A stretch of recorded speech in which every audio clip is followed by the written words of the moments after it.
What if it's not about a building? What if it's not about stained glass or steeples? What if it's about just Jesus? Spiritual warfare. I learned something new this week, and I thought I knew exactly what it meant. I thought it was an us versus them, and we're going to go to battle, and we're going to fight for Jesus, right? But the more that I learn about it, the more I realize it's not an us versus them. So, just so we're all clear and on the same page, what did you think was the us and was the them? Is this people that you thought? Yeah, I thought it was literally people, like people that didn't believe in Jesus. I got That's you. the them. Yeah, we're, I got we're you. fighting them in like a physical battle almost. Yeah. That's what I was thinking, because you don't hear about spiritual warfare. You hear we're at war, we're in a war, we're Yeah. fighting a war, and I'm like, I'm not fighting anything. I am not prepared. So it's nice to get that spiritual in there because that makes more sense to me. Well, and it's just like there's many problems in the world today. There's many problems in our country and issues, but a lot of those things have labels. But really, it boils down to good versus evil spiritually. Mm. And we literally, Paul talks about putting on the whole armor of God in Ephesians 6, I believe. And we are enlisted literally like a physical army going into a spiritual warfare. And we have armor, and our armor is all coming through the blood of Jesus Christ. Yeah, So and that makes perfect sense. you get the blood and then you're suited up. Yeah, we're suited up, and we have to constantly fight.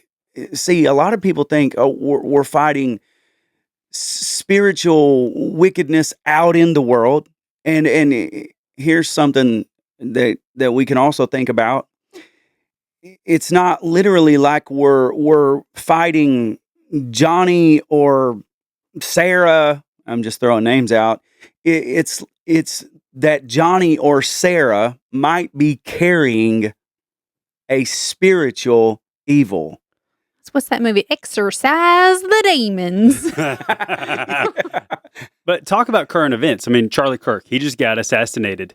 And whenever that happened, that's when people started saying, oh, this is war. You know, it's a spiritual war. Like, we're going to be fighting. Like, I imagine, Absolutely. like, all right, who is this we're fighting? Like, it's them. It's a physical person now. Right. Who's he talking to? Who, as he got shot? Who's that? Let's go get him. Of course, and I don't even know why I mean, I'm not versed in the whole situation, but I do know that that's the consensus right now, and that's where I was looking at us versus them. And man, I did a lot of digging after we talked about it, Corey, and I came across this, and I thought this was awesome. Us is obviously anyone aligned with God, right? Mm-hmm. And Jesus. Mm-hmm. But them, this is what got me. When I found this out, it says them. Honestly, there is no them in the kingdom. Every them is a potential us. Mm. And that's the way we need to look at it. I think that's how Jesus would look at it. Yeah, because obviously we're all filled with faults and Of course, issues, yeah. and we all are walking warfares in ourselves, because we are not only fighting the flesh Mm-hmm. that we are living in this body. Yep. And a mental warfare is the strongest thing that any of us will ever fight. But on top of that, we are fighting the evil and the darkness in others. So are we like taking prisoners and doing conversion therapy, or are we just Yeah, no, our trying goal to... isn't to defeat these people. It's to rescue them. That is the warfare. That's greatly, you spoke that greatly. Yeah, we're And that's the spiritual part, though. It's not a physical battle of like hands and feet and weapons. This is a spiritual. How can we save them from that evil that you're talking about, Corey? yeah. So there's Satan, the devil himself, the spirit of the father of all evil is in this world right now. And literally, if you could just imagine this fiend that is leading blind people, blind because they're walking in darkness, because they do not have the light. And the only way to have the light is to have access to Jesus. So if you could just imagine this satanic, basically Satan, if we just want to say Satan, he is leading these people right to their doom through deception, through the darkness, through the cloudiness of confusion. Like, God is the author of peace. The author of peace. He came to give his children peace. And now, not only do we have first and foremost, which in my opinion is the only time we really put emphasis on ourselves, is when we are trying to find Jesus ourselves. Once we find Jesus, this is so important, we get enlisted in his army, and then we are trying our best not only to follow him and keep our eyes on him, but to help as many people as we can to be pulled to him and into his light. As I said, Satan is, if you could imagine, like Charles Spurgeon said, a 1,000-foot cliff that is falling down on jagged rocks, and there is a line of blind people walking toward the edge of that cliff. Would you not run with everything in you and try your best, scream to the top of your lungs, do everything you can to set yourself in between them and the edge of that cliff to save them? And that is the warfare. So we're fighting within ourselves, and we're fighting outside of ourselves, the evil that is being housed by other humans. Think of that scenario you just gave about the rock facing, right? And the blind walking towards it. Yeah. How many people in this day and age wouldn't run to rescue and save them? They'd pull their phone out and record it. Oh my gosh. Have you seen that meme Oh, where the man. people walk around and they have like a fake blind person and they see who will help them and they give them cash for helping them? Yeah, I've seen something like that. Not that one specifically. But Yes. isn't that why we watched Charlie Kirk get assassinated? Oh, I couldn't do that. Yeah. But isn't that why? Because somebody did that. Somebody was videoing that. And I was surprised there wasn't more footages and angles and things of it. But there's yes, you're more absolutely coming right. out that I've seen, but literally it's only going to get worse and worse because these people have these devices in their hands ready now, no matter what. Do you say desensitized? Of course, yeah. To- World Star. Yeah, because What's World Star? Every fight video on the internet, someone's yelling World Star because World Star is a Facebook group that shares just fight videos and stuff. Oh. yeah, so instead of somebody saying, "Hey, save them. They're dying. They're getting beat to death." Yeah. Like, do something. No, we have to get all of these loves and shares and all this media, and which in itself is evil. It is just evil. Like the I don't people. know. I feel like, yes, there can be an aspect of evil, but I do a lot of social media stuff myself. And I think if you use it the right way, then you can make it a good platform. Yeah, of course. Nobody's doubting that or questioning that. It's the fact that when people are violently getting beat to death, nobody's intervening. They're just standing there videoing because they want to see how many Well, likes they can get. Then I also question if there wasn't cameras and wasn't phones, were those people be the ones that helped, or would they run, or would they just stand there? I don't know that it would actually be helpful, but And who really knows? But Exactly. we know it would be peppered in there, probably every sort that you just, there would probably be a hero in there that would do something. And then there would probably be some crazy person sitting there laughing and saying, "Dude, check this out. Let me get a selfie right here while this person's bleeding to death." I mean, it it's a crazy, crazy world that we're living in right now that is absolutely consumed by evil in every nook and crevice of the earth. It's filled with immorality. It's an addiction. You can't help it. You get yourself trapped in those, scrolling and watching the videos and doing all that And stuff. it used to just be money. Money used to be the root of all evil, but now it's phones, social media, and likes and Mm-hmm. hearts. Yeah, but the more you get of that, the more money you get. That's the ultimate goal, is to make your social media money. I mean, Yeah. So if I get this picture, if I get this action, if I get this event and I capture it, then somebody's going to pay me money on my media page. Let's loop this back around, Corey. Obviously, people have different opinions of current events with Charlie Kirk, and we don't know the exact motive of what happened there yet. That's not been released, at least to my knowledge, at this point of the recording. We have assumptions, Mhm. but let's just say, as a Christian, this isn't the time to back down. This is the time to be voiceful and let our faith be known and fight that spiritual warfare. Absolutely. Nobody's perfect. I'd love to say that first and foremost. Nobody's perfect.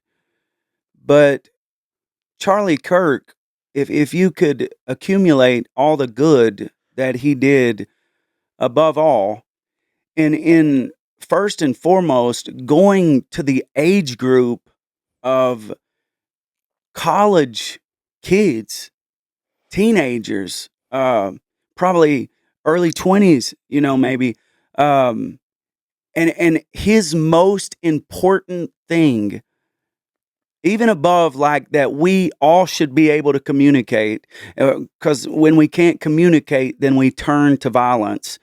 But one of the greatest things that he done and that we love him for as the Christian family and children of God is that he said the most important thing that a person can do is to lead somebody to Jesus Christ. And I think everybody can agree with that, regardless of whether you liked him or not. Yes, Mhm.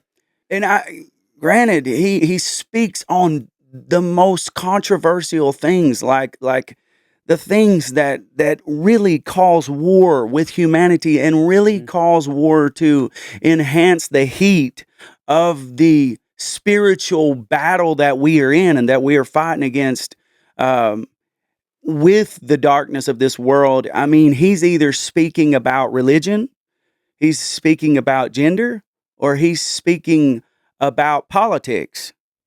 And he's trying to help people in every way by communicating to see to these young kids that if you want another option in life that might show you a greater light, starting with Jesus, here it is.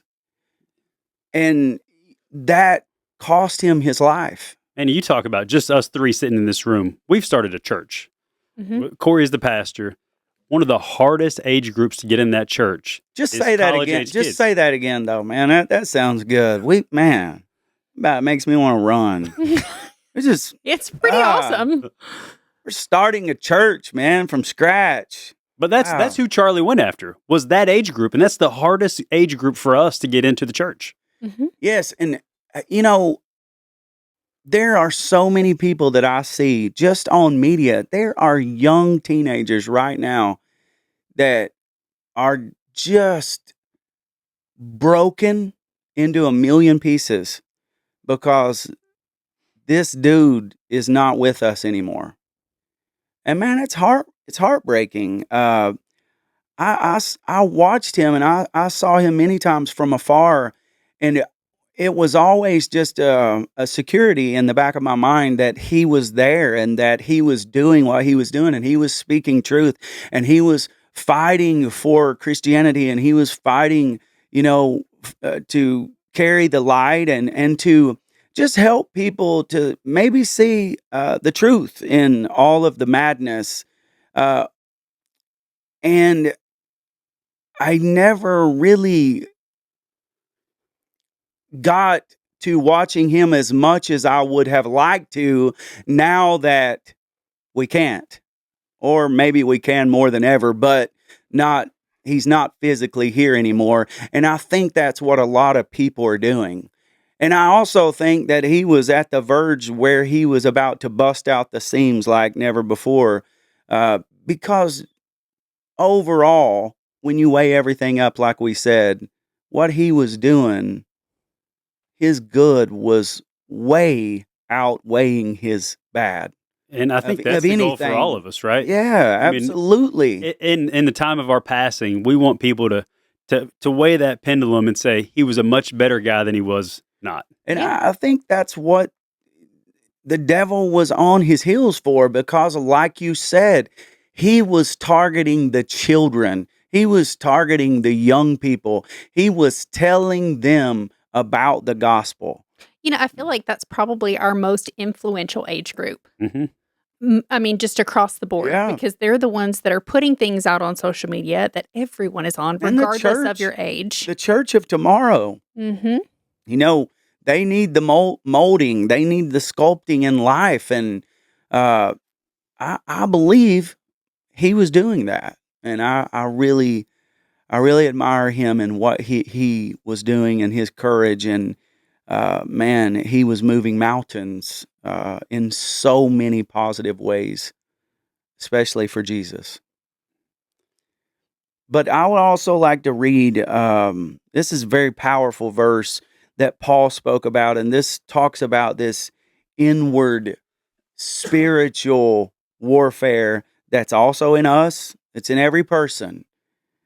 And that's what we're fighting against. Like, we don't need to be getting out here in the world, swinging blows and fighting physical fights. I know why you are laughing. Well, that's what I was thinking. I mean, Yeah, well, Line them up. What do we got? well, I mean, Stephen actually led me into a fight once before, with 20, We didn't 20 actually throw young blows. teenagers. We were not trying to lead them to Jesus. We were trying to fight them on the basketball court. But I mean, that was just one time. Sometimes long you time have to ago. lead people on the right path before you lead them to Jesus. Yes.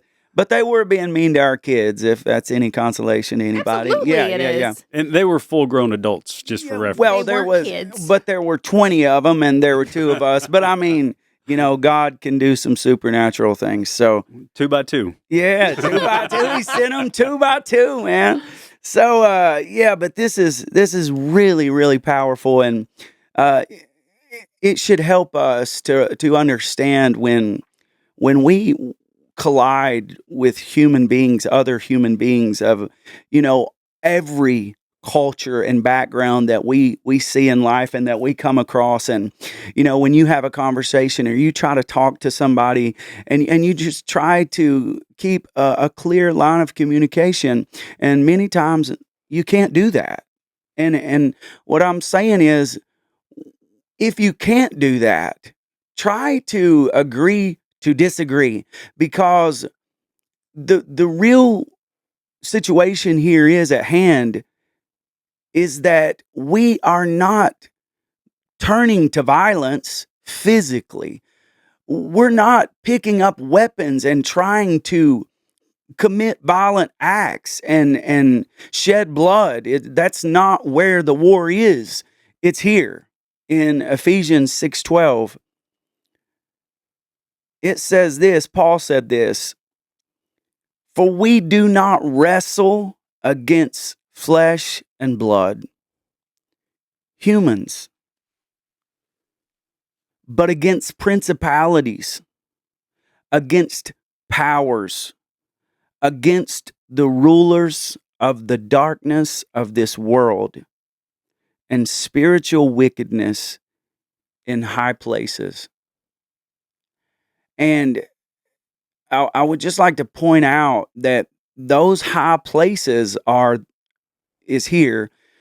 God has given him a name above every name, and highly, highly exalted him. And there is no other name under heaven whereby flesh can be saved. That's the war. That flesh must be saved.